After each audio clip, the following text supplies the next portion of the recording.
You are listening to TBR Radio Presents, the Dixie Heritage Show, with your host, the Director of Dixie Heritage, Dr. Ed DeVries.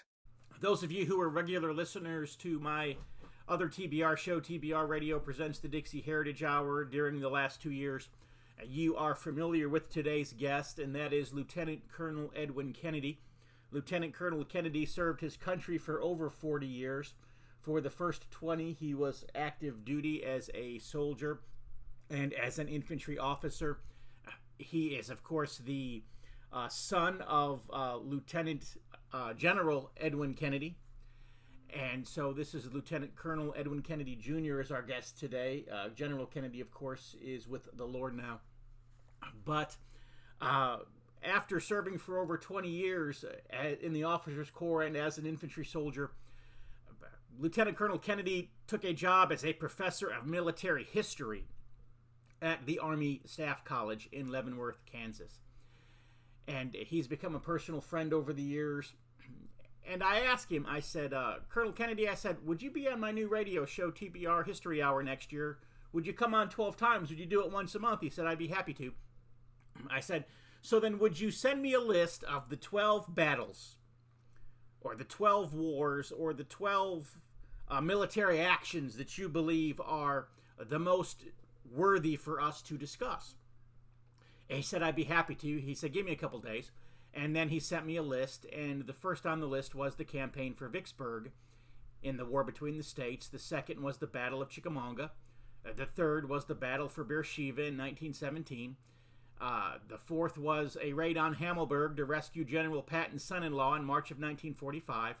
Then the Battle of Berlin at the end of World War II in 1945. The next three are dealing with the Korean War, the first of which being the first year of war maneuvers. Then the Battle of Chosin Reservoir, and finally the Battle of Chipyong-ni. Ninth on the list was the Battle of Dien Bien Phu, I'm probably butchering that name considerably, in 1954. The 10th on the list was the Cold War in Germany from 1945 to 1991. Then the Vietnam War, myths and fake news, and finally the battle in the Golan Heights in the 1973 Yom Kippur War. And so each month we're going to be discussing one of these battles with Lieutenant Colonel Edwin Kennedy. But today we're going to start at the top of the list, Campaign for Vicksburg, 1862 to 1863, the Union Army trying to capture control of the Mississippi River and rend it from the Confederates. I had sent you a list of 12, or rather I had asked you for a list of 12 battles or wars that we could talk about, one per month for the year of 2020. And you sent you sent me back a list of 12, and the first one was the Campaign for Vicksburg, which wasn't really a battle or a war, but it was rather, I guess you could say, an extended period of the war between the states. It was a campaign that lasted over several battles. Yeah, we call it a campaign in the Army. It's listed not as a battle, but as a campaign. So, obviously there were several battles that composed it. But yeah, how did it make the top of the list? What was it about that one that made it the top of your list, the first one to talk about? Because I've slept at the Holiday Inn Express there, and I know a little bit about it. Okay.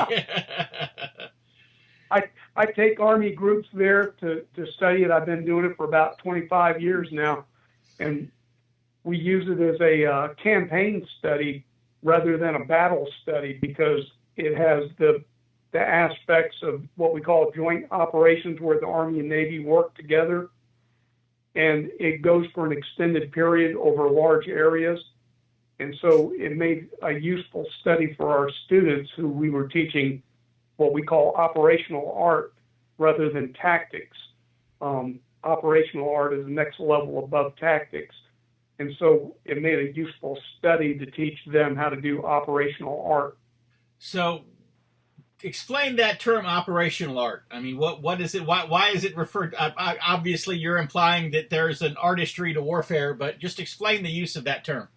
Well, until 1982, in our Army doctrine, our military doctrine in the United States, not just the Army, there were only two levels of war that were described: battles and strategic level operations.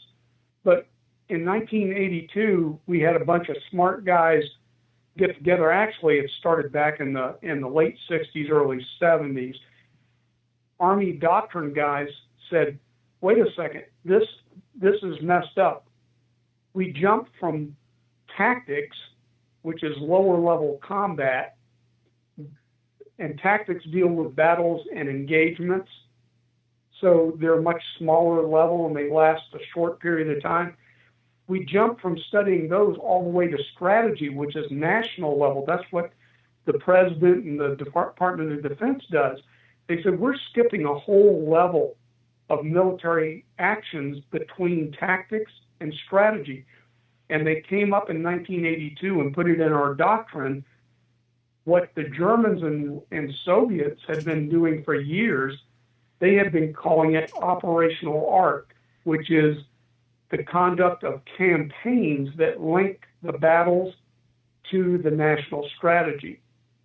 And a campaign is executed over large areas of geography. In other words, we're doing it not just in a small area where a battle takes place, but it happens over large extents and vast amounts of area, and it incorporates large forces, those above the tactical level. We talk about tactics being generally executed by divisions and below generally, and operations consist of corps and armies, large units consisting of hundreds of thousands of soldiers. So they started using that term in 1982, and that's how we describe the levels of war in the military now. You have tactical level, operational level, and then the strategic, which, the operational links the tactical to the strategic. So the end state set by the National Command Authority, the President and the Department of Defense, that's strategic. In order for us to get there, we have to link what we're doing on the battlefield, which are tactics, by studying campaigns, which campaigns are how we execute the National Command Authority, and battles are conducted as part of those campaigns to reach the goals of the National Command Authority. So that's what, when we redefined our terms, it really lays out logically what the armies are doing on the battlefield. Now, the bad news, those terms didn't exist back in the 1800s. What they talked about in the 1800s are tactics, grand tactics, and strategy. And what they meant by grand tactics really is what we call operational art, the link between strategy and tactics. It's just a different name for what we call operations today. So then do you think that a lot of the tension, say, between commanders in the field, generals in the field, and higher ranking generals and higher ranking officers, at command headquarters and so forth, do you think that a lot of that has to do with, I guess, the difference between the reality of whatever's going on the field of battle that day and whatever bigger picture, the people at headquarters are trying to paint with their operational art? Yes, there is. And the goal of the commanders is to lessen that tension by linking what's going on in the field, the tactics, to what the national strategy is through a concerted campaign. For instance, there was just a report put out that criticizes the military for what's been going on in Afghanistan for almost 20 years now, that it doesn't link to any cogent strategy. And they're largely right. Their criticism is valid. What are we trying to accomplish in Afghanistan? And it kind of jumps around. At first it was get rid of the Taliban. Then it became nation building. But that's not what, we don't have a cogent national strategy as to what we're trying to accomplish. And every time we change presidents, it seems to change. So the military, is constantly trying to figure out what are we doing here. And they've invented stuff which, we can really criticize today and say, hey, this doesn't make a lick of sense. What are we really trying to accomplish? So, like Vicksburg, you could say, okay, well, this is a campaign within a war, that war being the war between the states. Afghanistan, Yeah, is it a campaign in a larger war, or is it the war in and of itself over there? I think it's a war in of itself. Okay. And, we have campaigns that occur within Afghanistan, and the campaigns, to reclaim areas that were under Taliban influence. Those campaigns are then executed by specific battles in towns and provinces. So, But Vicksburg was a campaign. The Union Army was doing lots of other stuff. I mean, up in Virginia, there was a lot of stuff going on. In central Tennessee, at the same time that Vicksburg's occurring, you have Rosecrans in June of 1863, when Grant has Vicksburg under siege. He's moving to attack the Chattanooga. So things going on. Each theater, and that's called the Western Theater in Vicksburg. They're also fighting a campaign while there's a campaign up in northern Virginia, where you have Lee going into Pennsylvania at the same time. So, what was it about Vicksburg that was so strategically important to the overall Yankee, picture there? Vicksburg stopped the traffic on the river, and we get back to follow the money. The people in the Midwest couldn't get their crops to port because Vicksburg stopped the river traffic from going down the river. So anything they wanted to export, they had to find other means to do it. And the Mississippi was the prime interstate of the period. That interstate was closed to traffic on the Midwest, so all those crops that they wanted to get to port couldn't get there.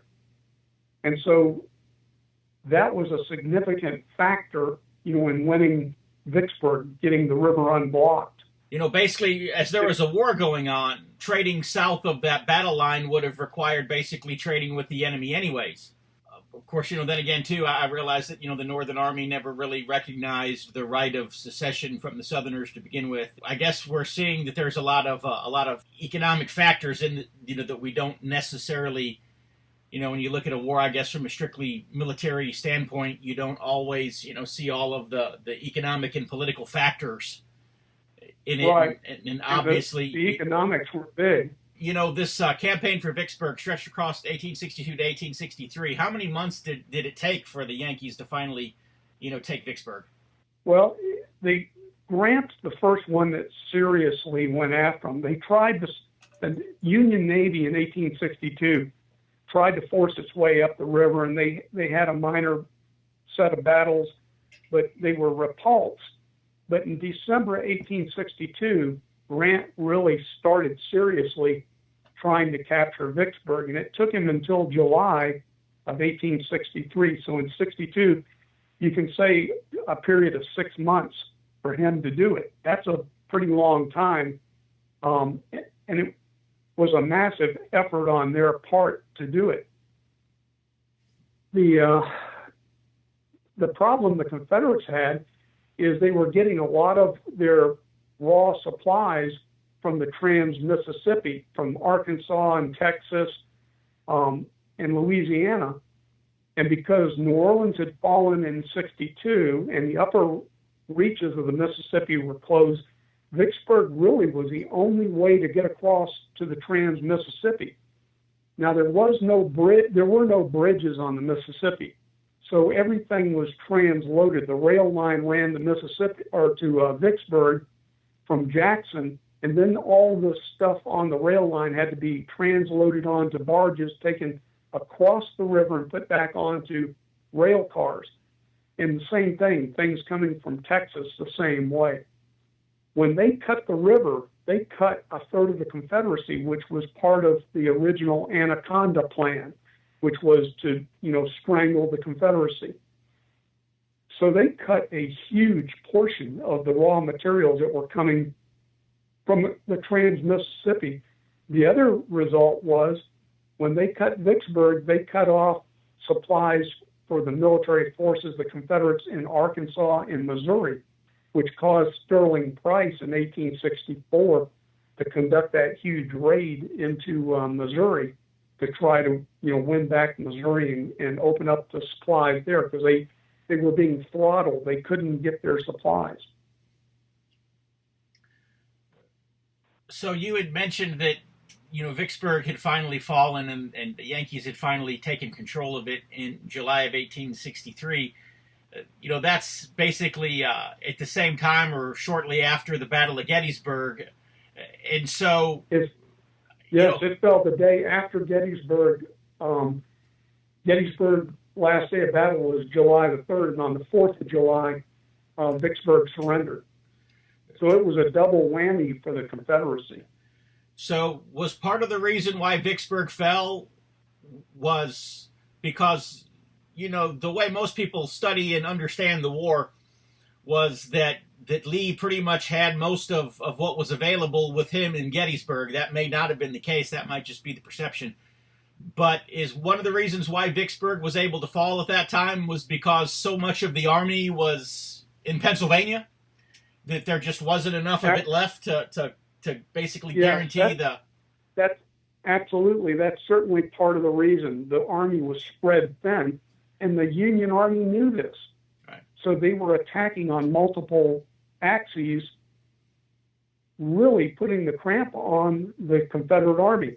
Remember that in June of 1863, as Vicksburg was the siege was coming to an end, Rosecrans attacked south out of Murfreesboro, going towards Chickamauga. And Bragg was outnumbered. He had to request forces from the Army of Northern Virginia. They sent Longstreet's Corps in September of 1863. So just after Vicksburg falls, the Confederates are realigning forces, trying to, plug the dike, and they send Longstreet from the Army of Northern Virginia down to Georgia to help Bragg. Actually, they send him. Bragg's pulling out of Chattanooga, so it's northern Georgia. But they're trying to plug the gaps by moving troops around. Vicksburg was undermanned, and Johnston's army couldn't relieve Vicksburg because the Union Army was so strong. They outnumbered them. Your web browser and type in www.barnesreview.org and discover the Barnes Review magazine. In the Barnes Review, you will read vignettes of man, from the prehistoric to the very recent, from forgotten races and civilizations to first-person accounts of World War II and the late Cold War. There is no more interesting magazine published today, nor a more significant and important subject than real history. So visit www.barnesreview.org and subscribe to the Barnes Review. You can subscribe to receive the Barnes Review magazine in its print form, or in convenient electronic delivery. Our host has been a subscriber to both formats for years. So visit www.barnesreview.org and subscribe to the Barnes Review. Did the Confederates ever get their hands back on Vicksburg, or once it was lost, it was just lost? It was gone. And that's the sad part. Once we lost it, there was no getting it back because they reinforced it. And, the Confederates were on the fall of 1863, we were on the strategic defensive and in many cases on the operational defensive. So at the operational level, we couldn't mount large offenses. And the ones that did mount, like Hood's attack into central Tennessee in the winter of 1864, was a disaster. We just did not have the manpower and supplies to do it. So, obviously the Yankee Army had more men and resources than it knew what to do with. It was in Pennsylvania, it was in Vicksburg, Mississippi, it was in however many other places at the same time. But, the Southern losses, there was just no recovery from them. No. And they could afford to lose the people. They had so many more that they outnumbered us. And the whole point is Lee went on the operational defensive in Northern Virginia, but the Confederacy was on a strategic defensive. Once, we lost at Gettysburg and Vicksburg, we had no major operations on the offensive because we just couldn't afford to do it. And when Hood tried to do it in winter of 1864, he ruined the Army at Franklin and at Nashville. It was destroyed. It was all over. So, and in order to have, by military doctrine, the rule of thumb is, in order to have a 50% chance of success on the offense, you have to outnumber the defender 3-1. And you cannot find any points where we outnumbered the Yankees anywhere close to that. At the Battle of Chickamauga, it was almost even Steven. The numbers were almost identical. And we won, but it was by fluke. So those who were in Vicksburg or at Chickamauga and in these places, were they primarily home guards and local volunteers who, jumped into this out of necessity, or were there actual, significant portions of, shall we say, the regular Army in place at this time? Oh, yeah, they were regular Army. They were the regular Confederate forces. And, of course, we didn't have a whole lot of, technically, there were only a few regular Confederate forces. Most of them were state, but it was a regular Confederate Army that fought these battles, yes. Okay. And so I've got to ask, just, given the fact that, Vicksburg is there in Mississippi, I've got to ask the question, was Nathan Bedford Forrest involved in the campaign? No, he was not there. He was operating up in Tennessee, North Alabama, in North Mississippi. He wasn't down in Vicksburg. So then who... you mentioned Grant on the Union side. Oh, go ahead. I'm sorry. Most of the cavalry had been removed from Vicksburg, which was a detriment because it removed their ability to find out what the Federals were doing. They had been shipped off to other places. And so you'd mentioned Grant, of course, on the Union side there. Who were the prominent Confederate officers that were engaged in the Vicksburg campaign? Well, Pemberton became the commander of Vicksburg, Confederate commander, and I've been to his grave several times. He's buried down in Grand Gulf, was killed by a jealous husband. I'll remember his name in a second. It was awful. I know who he is. Anyway, Pemberton was the commander at Vicksburg, and he was kind of dealt a raw hand, but he didn't help himself, and he was kind of indecisive. And when Grant landed south of Vicksburg, got his army on the river and went south of Vicksburg, landed at Bruinsburg, and then came around the south side of Vicksburg, went to Jackson, burned Jackson, and then marched to Vicksburg, he caught Pemberton unawares. And that's where they could have used their cavalry. The Confederate cavalry was not there because they had taken them all away to use in other places. So they didn't know what Grant was doing. They didn't know where he was. It was only by accident, and they blundered into him. And so Grant really kind of snuck around Pemberton. Pemberton made the gross mistake of trying to march out of the city to meet Grant, but it was too late, and they had a disaster handed to them, and had to fall back into the city after the battle at Champions Hill, which was about halfway from Vicksburg to Jackson.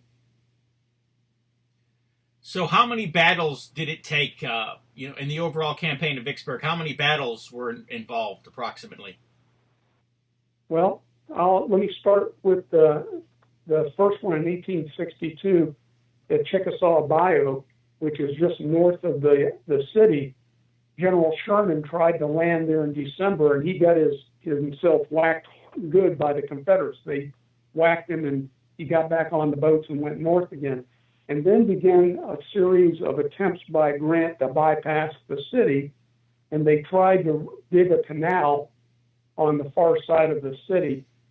He finally got around in May by sending his ships down the river and marching the troops through the swamps overland, and they met south of the city, and then they ferried the troops across the river to Bruinsburg, and then started marching, and that's when they started having battles really for the city of Vicksburg. They met at Grand Gulf. They had a significant battle there, and then the Federals marched to the town of Raymond, which is, if you draw a line from Grand Gulf following the Big Black River, it leads you to Raymond. They had a battle at Raymond. Then they went to Jackson. The city of Jackson had a battle there, burned the city, ran the Confederate defenders off because they outnumbered them. Then they marched due west, and they had the battle at Champion Hill, then the Big Black River. They had another battle, and then forced the Confederates back into the city. And then, of course, they laid siege to it, and so they had the battle at Vicksburg, which was a siege, and that lasted through the month of May and into July. So was Vicksburg a fairly heavily populated town or city, or was it just a small place that just happened to have a very prominent rail depot? It wasn't a large city on today's standards, but by the time of the battle, they had a number of refugees who had gone to the city. You there? Yes, sir. I lost you there, so I didn't hear. Yeah, you had said that it was not a large city by today's standards, and then I lost you. It was a town by today's standards. It wouldn't be a large city, but it was a significant city because of the river traffic. That's where all the stuff came for shipments south on the river, and they had the rail line moving from Jackson into Vicksburg there. So it was important because of the port there. So you're going to have to refresh my memory, and I know I'm getting away from the subject here, but do you remember when the Panama Canal was built? Yes, sir. When was the Panama Canal opened up? 1903, I believe. Okay, so then for a riverboat, say, bringing materials down to New Orleans from points up north, that would have been loaded, and I guess for it to get to the west coast of the United States, or for it to get to anywhere, to trade with anywhere in the Pacific, then it would have had to have gone all the way down around South America to get over there. There was not a direct route through the Panama Canal at that time. Right. And so then, most of the trading, if you will, most of the materials that they wanted to get, down to New Orleans, where was that stuff going then? Because I'm guessing that there probably wasn't a lot of trading, to the west, and then you also factor in the fact that there's a naval blockade.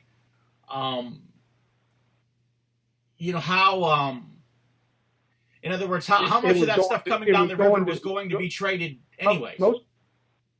Most of it was going to Europe. I know there were European forces that were considering support of the Confederacy. Yeah. And, some people say that when the Confederates failed to hold the field at Gettysburg, that, that was when the English finally decided that, they weren't going to support the Confederacy. It was a lost cause. Did the fall of Vicksburg have any effect on the way some of the European powers viewed the Confederacy? I'm sorry, you broke up there. Did what have an effect? Did the fall of Vicksburg have any effect on the way European powers viewed the Confederacy? I'm sure it did, because it happened at the same time as Gettysburg did. It was kind of the tipping point. I think, July of 1863, and we're looking backward now in time, was really the halfway point in the war. And when both those places, when we lost those battles, both at Gettysburg and lost Vicksburg Campaign, that was a significant problem for the Confederacy, because we were on the downhill slide after that. And like I said, we were on the strategic defensive. We could not go on the offensive. Read all about it. If you're like me, and I'll bet you are, you like to be on the cutting edge of honest news and accurate information. You like to hear about the latest financial trends and to know what's happening around the world and right here in the United States. The things that can directly impact you, your life, and the life of your family. And if you're like me, you do not rely on the mainstream media to obtain this information because, frankly, you know that you just can't trust them. Fortunately, there is an alternative news outlet with a long-established track record for honesty and integrity, and that is the American Free Press. AFP is the preeminent alternative, independent news source for honest, hard-working, truth-loving Americans. AFP is the antithesis of the controlled, lamestream media. AFP is employee-owned and has been so since its founding. Because of that, AFP never has and never will allow advertisers or special interests or big money to dictate what appears in the pages of the American Free Press newspaper. 26 times a year, the American Free Press newspaper can be delivered to your door, packed with the kind of uncensored news that I know you're going to appreciate. AFP covers the stories and tells the truth that the lamestream media is frankly scared to touch. And AFP offers real, on-the-scene reporting and commentary, the likes of which you will never see in the Washington Post, the New York Times, ABC, NBC, CBS, CNN, or just about any other lamestream news source that you can think of.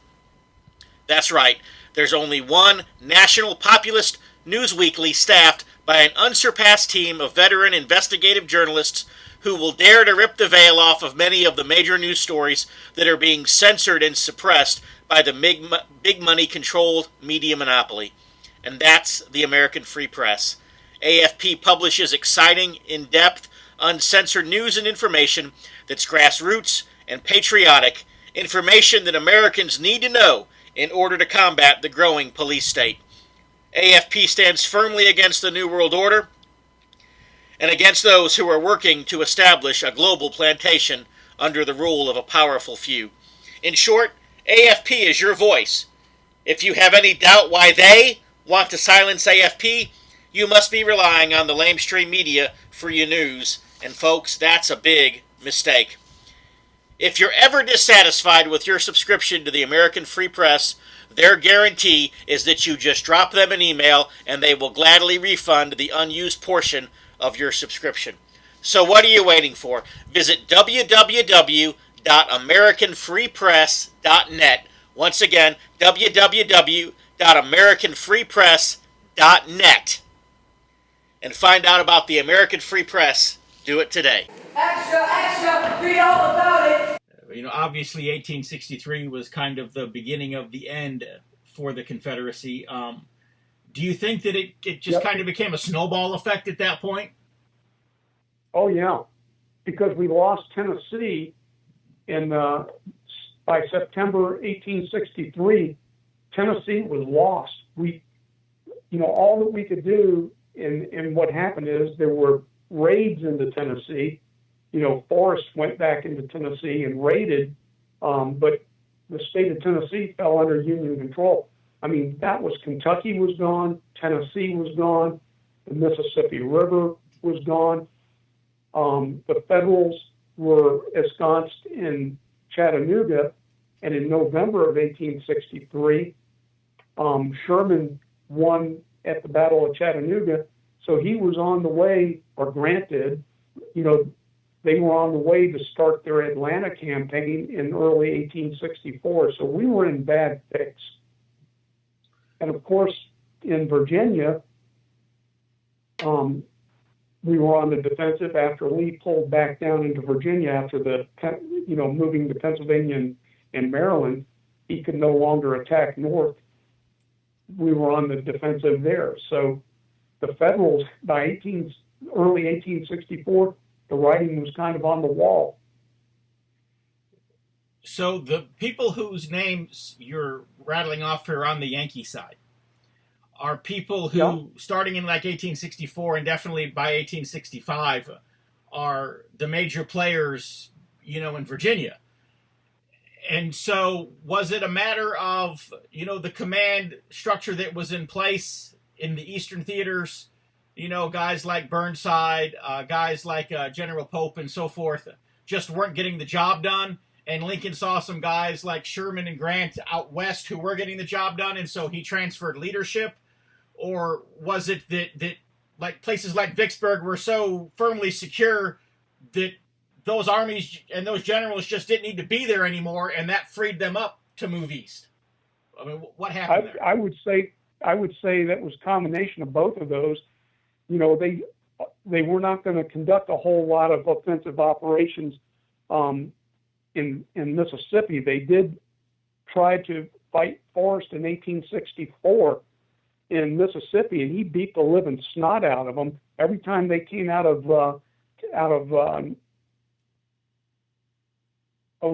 Memphis and Vicksburg, sending columns against Forrest. He beat the tar out of them, and they went back. But Sherman and Grant were pulled out of Vicksburg. Grant went north and becomes the commanding general of the army, and then Sherman, his protege, goes and he replaces Rosecrans temporarily at Chattanooga, because Rosecrans loses the Battle of Chickamauga. Grant banishes him to Missouri. They did not get along. Grant hated Rosecrans, and it's kind of a sad story for Rosecrans.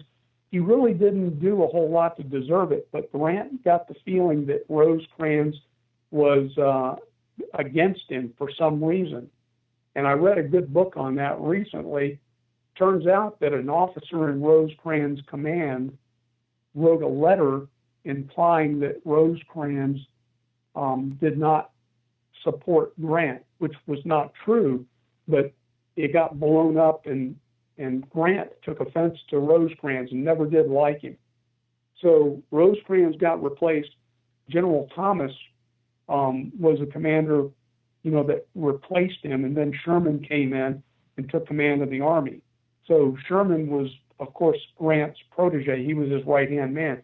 When Grant went up to Virginia to command the armies, he left Sherman down there in Chattanooga, and that's where he launched his attack on Atlanta. But I think it's a combination of what you said. No longer was Vicksburg needing all those heavyweight commanders. They needed competent guys that were aggressive, and so Lincoln pulled Grant up to be the commander of the army, and Grant dragged Sherman with him. So you talk about, General Rosecrans, possibly not being a supporter of Grant. Of course, we being Southerners, our view of Grant was that he was a disheveled drunk. That said, he may have still been a brilliant military commander despite being a disheveled drunk, or he may have just dumb lucked into victory at victory at Vicksburg. Which do you think it was? Yeah. Do you think that he was the better tactician, or do you think he just had the fortune of having the bigger army? There's a great saying, and it's attributed to Napoleon, God's on the side of the bigger battalions. I think Grant, had the resources that the South didn't have, and was able to, through attrition. Russell Weigley, who's a military historian, calls it the American way of war, grinding attrition, and that's what Sherman and Grant practiced. They had the resources that the South didn't have. Does that mean that they're bad generals? They are in terms of morals and ethics, I think, but in terms of being military commanders, they had the wherewithal and the abilities to do pretty good stuff for the Union. I don't like either one of them because I think they're morally bankrupt, both of them. There's a good book that just got published on Grant, and it's I think a very, very good analysis of him as a commander. And a lot of the stuff that's been written on Grant refers back to his memoirs, which this author picks apart very capably using critical reasoning and documentation, saying what he remembered 20 years after the war wasn't true. A lot of the stuff he writes is absolutely wrong. And everyone has been using his memoirs as the go-to number one source. And so they're making the same mistakes. You know, they're claiming he did all this stuff, and fact is, he wasn't as good as he claimed he was. So then Grant was writing for his legacy then, or was exaggerating himself, or do you think that in his mind he really remembered it that way? Or he wrote it after he had been the president. I mean, he was trying to defend his legacy. And this guy takes him apart and says he short-shrifted guys like Rosecrans, who did very reputable service. But Rosecrans wasn't perfect either, but Grant really took away a lot of the credit for guys like Rosecrans. And he fired some other good generals in the Union Army at the end of the war for political reasons. I mean, it's kind of sad when you read some of the cases. Right. So, you know, you read things like MacArthur's Reminiscences, and he talks about when he was at West Point, there was a fellow cadet that entered with him that he said was probably the worst cadet, the biggest embarrassment upon the institution, you know, that had ever wore the uniform and so forth.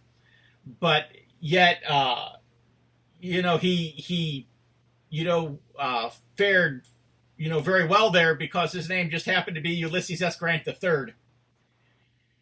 And so obviously, you know, the Grant name still had some pull however many years after that war had ended. So did President Grant really need to defend his legacy? Was it legitimately under attack at that time, or was the need No, to... but I think he thought that there were enough people that didn't like him that would come back after he died and try to change it. And this guy that just wrote this book, and I can't remember the name of the book, but it's about Grant. I read it a few months ago. It's an excellent book. The guy did a great job. And he's not trying to slime Grant, but he's trying to set the record straight. And he goes back and shows where Grant actually changed the battle reports to make himself look better. You know, this is what people do. This is a human endeavor. And Grant was a human, and he did this stuff. Does that diminish from him being successful? No, but it does change how he did it. You know, do the ends justify the means? And so his analysis of what Grant says in his memoirs is very interesting because he goes back and gets the actual Army reports and says, this is not what he said the first time. You know, he had his staff rewrite the battle reports at Iuka and some of the other places to make Rosecrans look bad. So when you're teaching the campaign there at Vicksburg, you know, in the years that you were, you know, professor of military history there at the Army Staff College, and you're teaching, you know, men who will be officers about this battle, are there any specific takeaways that you're trying to give to them, things that they should do, things that they shouldn't do? You know, what were the teaching points, if you will, for that battle for you? Well, we don't really tell them what to think. We want them to analyze it and come up with their own analysis. But there's some things that, you know, that are important that we think, you know, they should take away. And some of the, you know, the human dimension of war is one of the things. You know, what are the effects of prolonged combat on your units and on the commander's abilities to make decisions?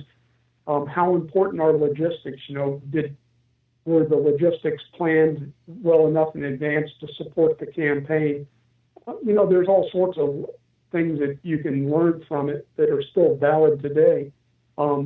Decisiveness, you know, was Pemberton's decision to leave the defenses of Vicksburg and go to meet Grant when he was outnumbered severely. You know, why did he wait so late? Would it have been better if he had done it earlier in the campaign? You know, there's a number of things that we look at and try to make them think, you know, what's the application today? How does being indecisive hurt you? Is it better to be bold even if you don't have the numbers.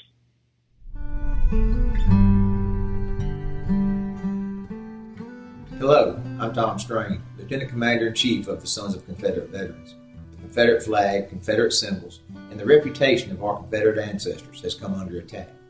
The Sons of Confederate Veterans is actively fending off our detractors, but there is only so much that we can do. We need your help.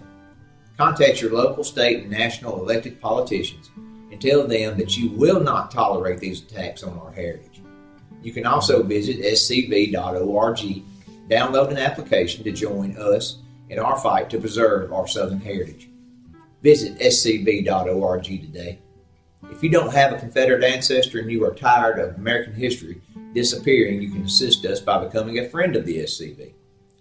Please visit scvheritagedefense.org and make a donation to the Heritage Defense Fund.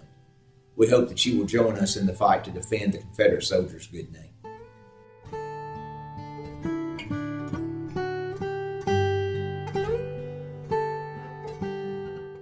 You know, there are some that would say that at the end of the war, at Appomattox, that Lee had only surrendered the Army of Northern Virginia, leaving, the Army of Tennessee, the Army of Trans-Mississippi, and so forth, to fight another day. And the thinking was Jefferson Davis was headed west.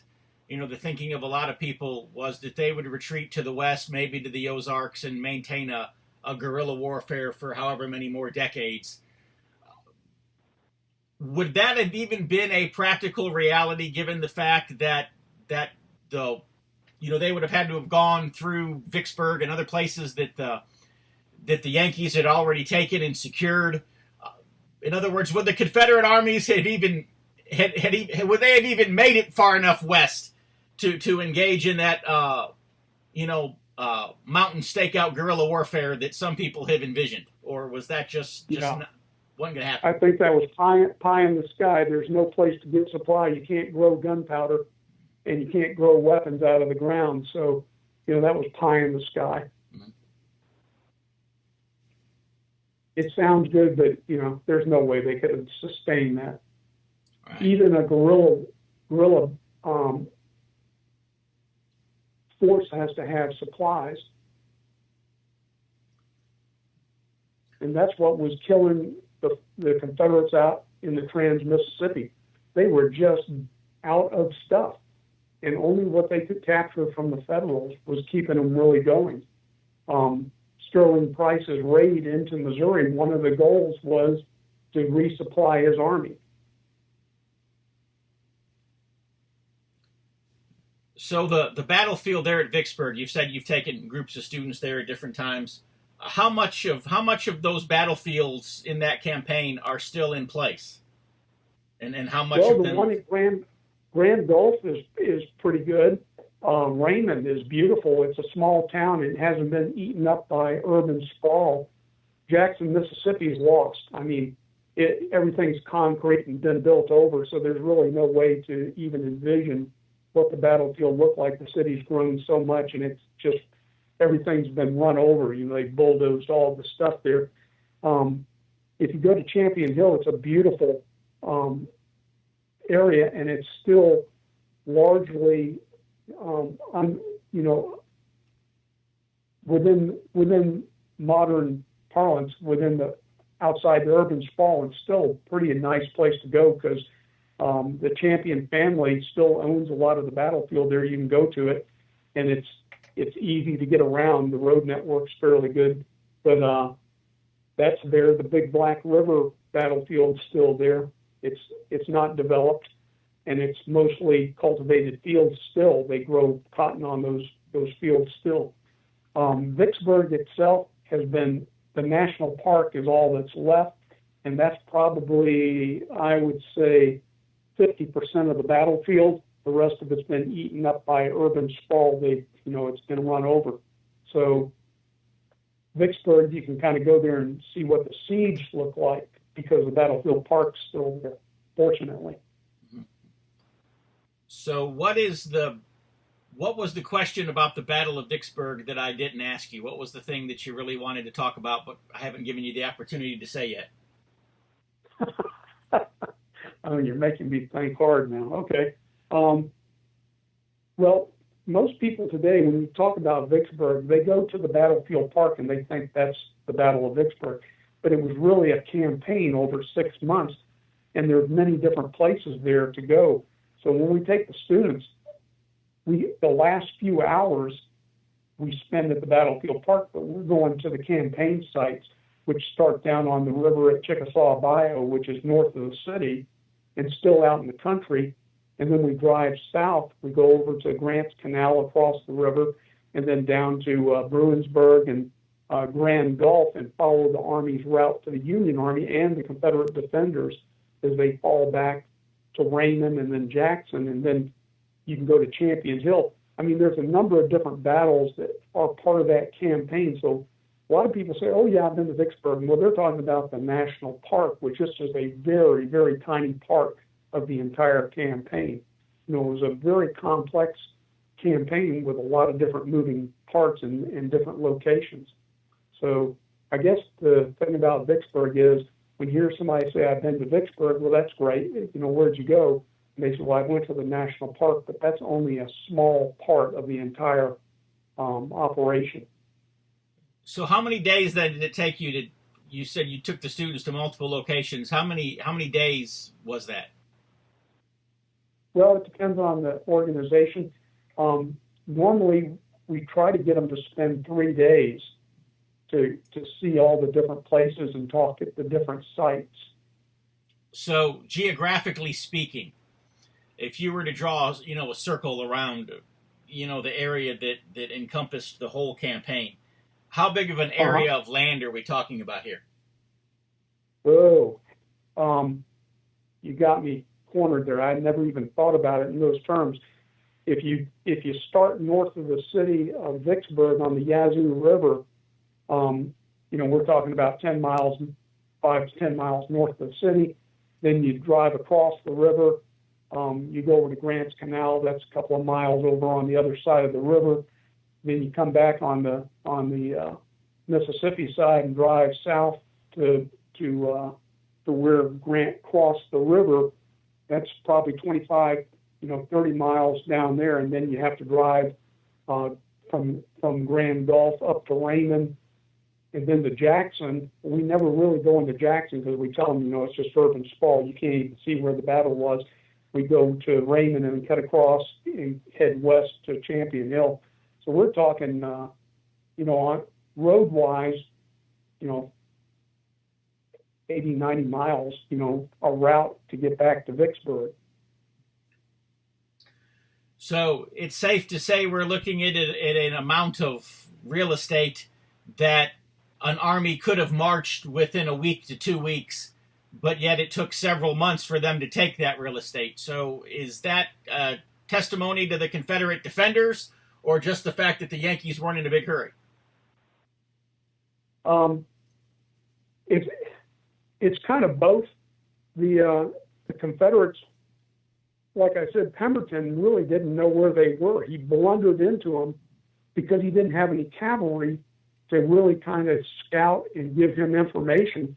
They were reacting to what Grant did. They didn't know where Grant was going to go. When he crossed the river at Bruinsburg, south of Vicksburg, and got on the road, they didn't know if he was coming straight north to try to get into Vicksburg from the south. And what Grant did is he went way to the east over to Jackson, using the Big Black River to guard his left flank as he marched to the northeast. So he goes from Bruinsburg to Grand Gulf up to Raymond and then to Jackson, and he gets around the back of the Confederate Army. But because they didn't have cavalry, they didn't really know where he was going. And so when he burns Jackson, Pemberton finally decides, gosh, we're going to get trapped in the city. We need to get the heck out of Dodge. And he starts to march his army out. But he is so slow and indecisive that Grant is already marching towards him, and they meet in this huge meeting engagement at Champion Hill. They blunder into each other. Now, the Union forces had better intelligence because they were using their cavalry to get out front and kind of screen. But the Confederates really didn't know that Grant was there until he ran into them early in the morning. They start this battle at Champion Hill. Pendleton been able to move his army without having run into Grant, do you think that there wouldn't have been a big battle at the end, that Grant would have just taken Vicksburg by default? Oh, yeah, he would. Yes, he would have just walked in. The trenches would have been empty.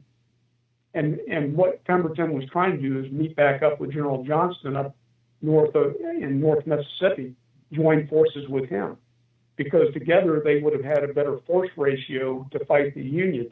As it was, Grant had them divided, which was to the Union's benefit. He only had to fight Pemberton separately from Johnston, who was up north. Breaker one, might be crazy, but I ain't dumb. Crazy Cooter coming at you. Hey, y'all, got your ears on? Well, I got some news for you. We're here at our brand new Cooters in the Country store in Sperryville, Virginia. Good old Sperryville, where Cooters started many years ago. Folks are coming from all over Hazard County, and we're going to have a grand old time with good music, good food, and best of all, good friends. Hope y'all can be there. Whoop, whoop, here come Enos. Huck got Cletus with him. I'm down and I'm gone. And that is going to be about all the time that we are going to have for this week's TBR Radio Presents, the TBR History Hour. I hope you enjoyed the conversation today with Lieutenant Colonel Edwin Kennedy talking about the campaign for Vicksburg. He will be back again, Lord willing, the last week of February. And the topic of our conversation will be the Battle of Chickamauga. And that's going to be a very interesting conversation. The Battle of Chickamauga, of course, having occurred right around the area there of Chattanooga, Tennessee. Want to encourage you to go to our website, www.barnesreview.org. And when you're there, you can find out how you can subscribe to the Barnes Review magazine. Our January-February 2020 issue of the articles about Jesse James, Lottie Moon, Buffalo Bill made the cover, and articles about cowboys and vaqueros, and just a lot of great stuff in there. And you'll want to be able to read that online edition. If you're a subscriber, you can download it right there on the website. If you're not a subscriber, become one, and you'll get immediate access to that issue, and you'll also get 6 more great issues coming to you for the year 2020. And so you'll want to take advantage of that opportunity. Also, go to my website, www.dixieheritage.net, www.dixieheritage.net. When you do, I will send you a free copy of my book, The Truth About the Confederate Battle Flag. I'd also like to encourage you, for those of you who are subscribers to the Barnes Review magazine, every time a new issue of the magazine comes out, I would like for you to reach out to me by email. You can contact me through the Barnes Review, or you can contact me through my email address, director@dixieheritage.net, and just say, hey, Dr. Ed, this particular article or that particular article was in the magazine, and I really liked it, and maybe we could do a show just on that article in response to our viewers and listeners reaching out to us and telling us what they'd like to see and hear. Anyways, as you're listening to this, Lord willing, I am in Maryland, and I am in the process of finalizing the details that will enable us to move into a new studio so that we will be able to serve you even better here on this and other TBR radio shows. And you know, I was talking to my son the other day, and he and I had a conversation. And he's decided that he wants to be a radio host. And the reason why is he said that, he said, I try to talk on the phone to my friends. He said, and you yell at me because I'm supposed to be doing other things. He said, but yet you get on the radio and you talk to your friends, or rather you get on the telephone and you talk to your friends. You call it a radio show and somebody actually pays you to do it. He said, so that's the job that I want. Anyways, I hope that between now and then he will aspire to a job that pays a little bit better than this one does. But, as I was thinking about it, sitting here for the last hour chatting with Colonel Kennedy, who is a friend, hey, a great job, getting paid to talk to my friends on the phone.